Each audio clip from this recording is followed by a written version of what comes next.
Shalom peuple de Dieu, bonjour à tous, je suis le frère Guillaume Elias Sémian. La plupart parmi vous m'ont connu les années passées, les années 2020-2021 où je suis apparu sur les réseaux sociaux pour annoncer un certain nombre d'événements qui sont arrivés pour la plupart, pour d'autres qui sont à des pourcentages manifestés, pour d'autres encore qui ne le sont pas. Et je viens encore parce que il ne faut pas parler pour parler, il faut parler quand Dieu parle, voilà. Donc je suis là, déjà je veux bénir la vie de tous ceux et de toutes celles qui vivent sur ce territoire, sur la Côte d'Ivoire. Je veux réitérer donc des bénédictions de grâce, d'abondance, de bonheur, de protection, des bénédictions d'expansion, de maturité, d'intimité dans la présence de Dieu.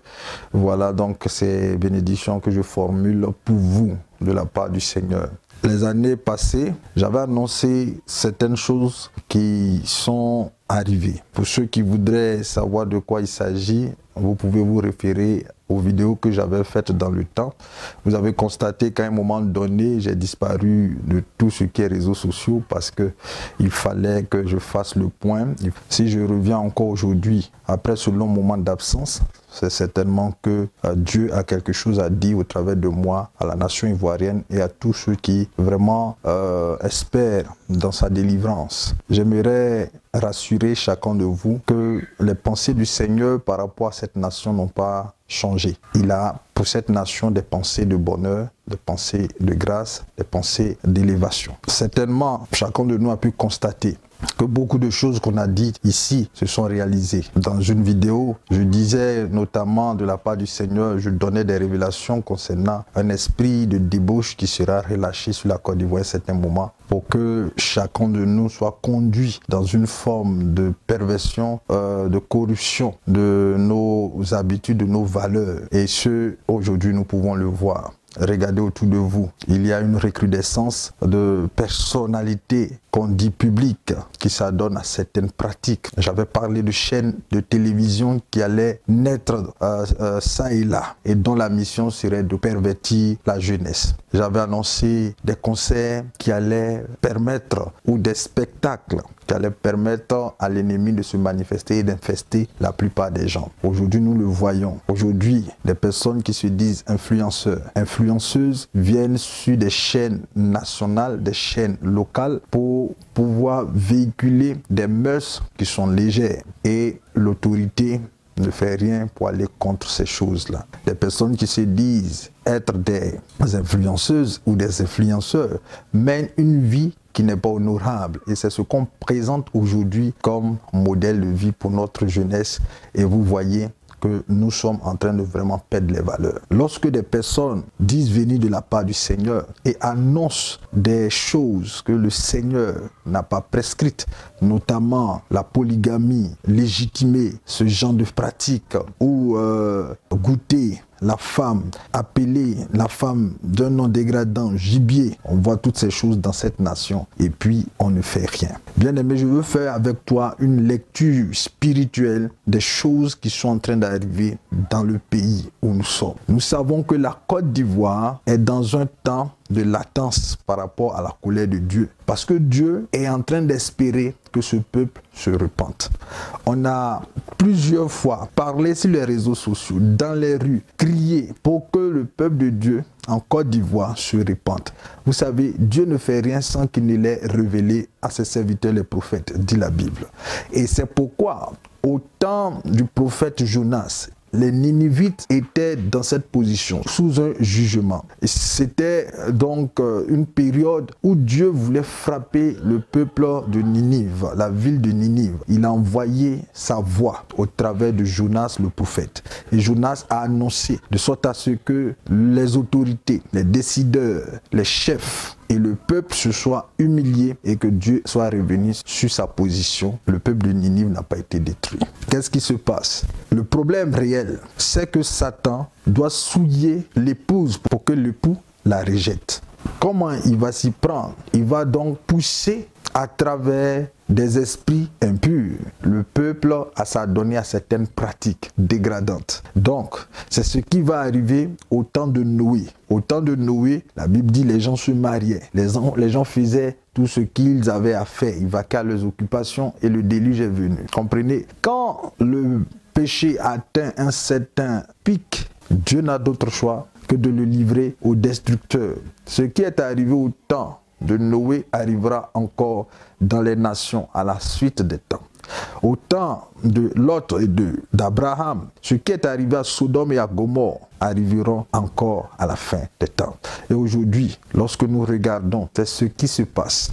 Donc, Dieu va prévenir toujours. Il a prévenu au temps du déluge, au temps de Noé. Il a prévenu avec Noé. Il a fait cette alliance avec Noé pour que les gens s'apprêtent, pour que les gens se répandent, car Dieu ne veut pas la mort des méchants. Si quelqu'un a fait quelque chose qui est mauvais, Dieu s'attend à ce que la personne revienne et s'humilie afin que lui, Dieu, lui fasse miséricorde. Mais la Côte d'Ivoire, aujourd'hui, n'est pas dans cette posture. Du moins, la plupart des personnes qui ont entendu le message de Jésus-Christ sont encore endurcies. Pourquoi? Vous allez le comprendre tout de suite, parce que des esprits ont été libérés sur la Côte d'Ivoire. Je viens pour te dire que si nous ne faisons pas attention, ce qui est arrivé à ces pays qui ont été détruits nous arrivera. Pourquoi pensez-vous que le Covid impacte plus les pays occidentaux, orientaux, l'Amérique par rapport à l'Afrique? C'est parce que l'Africain, quoi qu'on dise, a encore cette réserve par rapport à la libéralité concernant certaines attitudes, notamment l'exemple de la libéralisation du mariage homosexuel, On voit en Europe comment les gens en arrivent jusqu'à coucher avec des animaux, à se marier avec des animaux. C'est le même comportement qui est arrivé au temps de Noé. C'est le même comportement qui est arrivé au temps de Sodome et de Gomorrhe. Et c'est ce qui est en train d'être répandu dans les nations. Et quand Satan sait qu'en Afrique, ces choses ne sont pas reçues favorablement, il va passer par les autorités pour les faire passer en projet de loi et les imposer aux nations.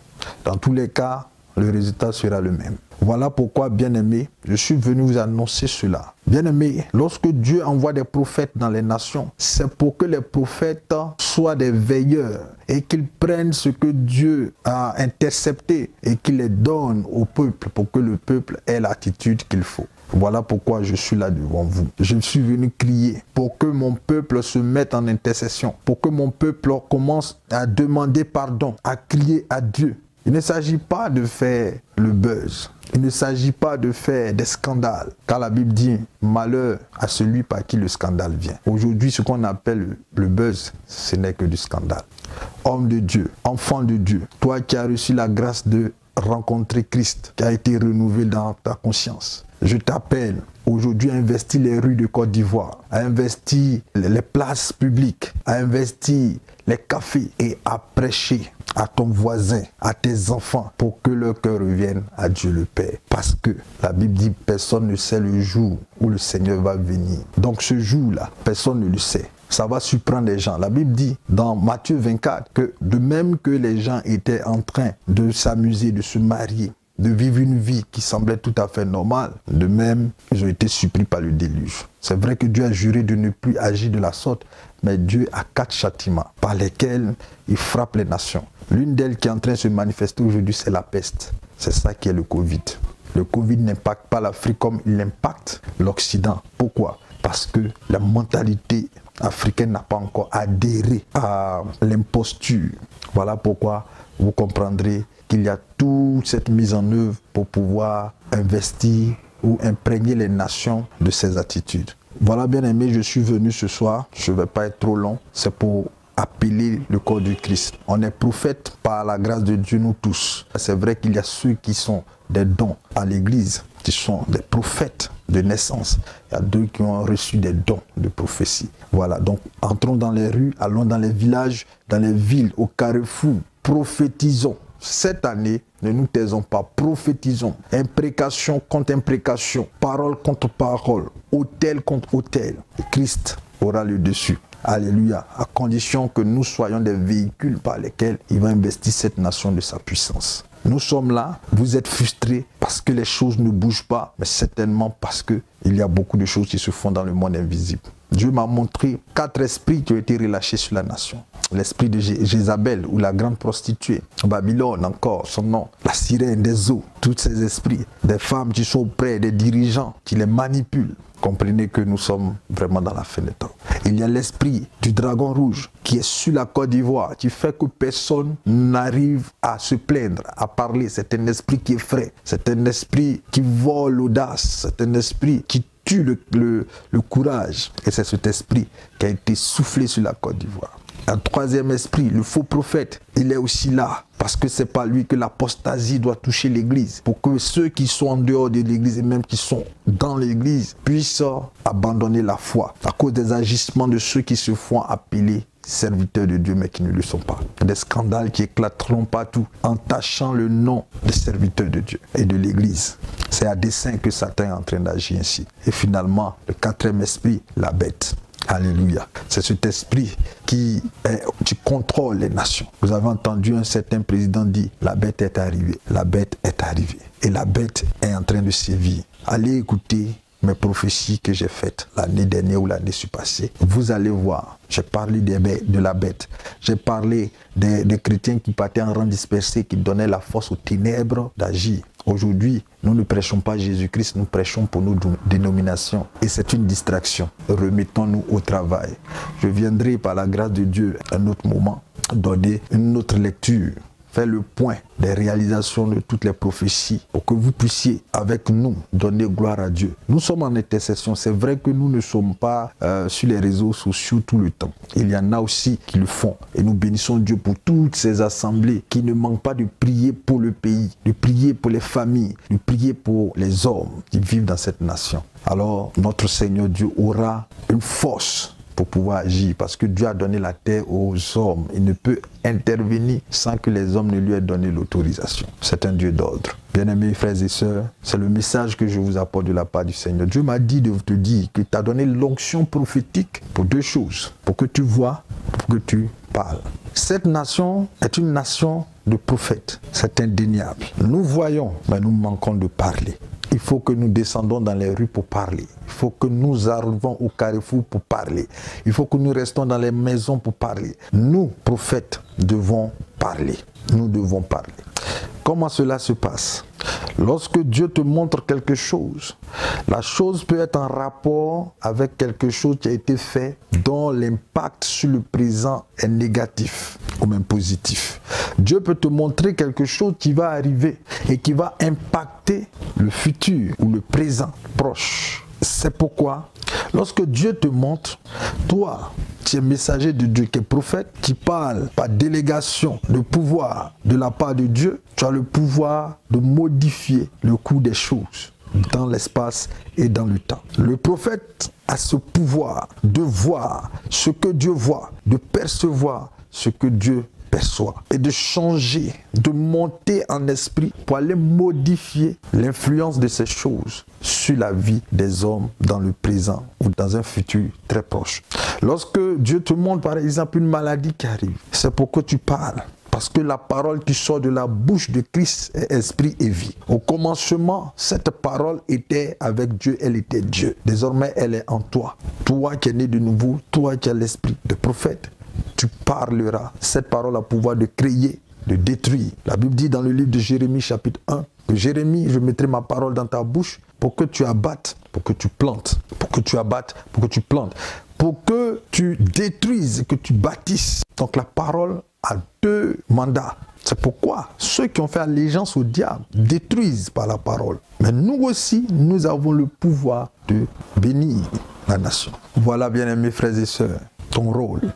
Alors, le mot d'ordre d'en haut, c'est que pour cette saison, tous les chrétiens qui se réclament être de Jésus descendent dans les rues, descendent dans le pays, descendent partout, dans la Côte d'Ivoire, fassent des campagnes d'évangélisation pour que le grand nombre, comme à Ninive, entende le message de Christ. Car il est dit dans Romains 10, comment croiront-ils pour être sauvés si personne ne prêche l'évangile? Et comment prêcheront-ils l'évangile si personne n'est envoyé? Or, c'est pour cela que nous avons souscrit à la foi en Christ, car il a dit allez et faites de toutes les nations des disciples. Il faut que la Côte d'Ivoire soit une nation de disciples à Christ. Voilà le message que j'ai pour vous. Voilà le message que j'ai pour cette nation. Que Dieu bénisse la Côte d'Ivoire, qu'il bénisse les peuples alentours. J'ai une pensée pour le Mali, j'ai une pensée pour la Guinée, pour tous ces pays. Vous voyez le combat, il est lancé contre l'Afrique parce que l'ennemi sait qu'en Afrique, il y a de la matière et qu'il cherche à infester l'Afrique. Mais résistons, résistons. Il y a de grandes choses que je vais vous annoncer dans la suite des temps. Je reviens, comme je vous l'ai dit, j'ai dû m'éloigner pour un moment, le temps de remettre de l'ordre parce qu'il y avait tellement de choses sur les plateformes. Il y avait tellement de choses sur les réseaux sociaux. Dieu est un Dieu d'ordre. Voilà, donc c'était le frère Guillaume Elias Simia pour le corps du Christ. Au nom de Jésus, j'ai ainsi parlé. J'aimerais prier avant de clôturer donc cette intervention. Dieu Père des cieux, Dieu Père des esprits, je te rends grâce de ce que tu as gardé, Seigneur, les peuples, les nations, les individus, les familles, durant l'année qui s'est écoulée. Père, voici, tu nous envoies pour aller investir la nation de ta présence, de ton onction, de la vérité, de ta lumière. Puisses-tu, Seigneur, être au devant de chaque mouvement, de chaque propos, de tout ce que nous allons faire, dire, penser. Nous nous abandonnons entre tes mains. Fais de nous, Seigneur, des modèles de foi. Fais de nous, Seigneur, des modèles de sainteté. Fais de nous, Seigneur, des modèles de Christ, afin que les hommes voient nos œuvres et se convertissent. Au nom de Jésus, que la nation ivoirienne soit imprégnée de la présence de Dieu. Que le Saint-Esprit de Dieu soit répandu dans les cœurs. Que, Seigneur, tout ce qui est incrédulité, endurcissement de cœur, Seigneur, que ces démons qui sont à la base de ces choses, Seigneur, soient neutralisés au nom de Jésus. Je prie, Seigneur, que ta main puissante, Seigneur, libère le peuple de la condamnation. Je suis conscient que tous ne seront pas sauvés. Seront sauvés ceux qui croiront. Seront sauvés ceux qui seront justifiés par la foi. C'est pourquoi, Seigneur, nous te prions de rendre les cœurs favorables au message, à l'évangile, pour que les hommes croient, qu'ils entendent. Suscite dans ton église des fous, des personnes, Seigneur, qui ont le fardeau du salut des âmes. Et que, Seigneur, ton nom soit élevé au nom de Jésus. C'est en son nom que j'ai prié. Amen.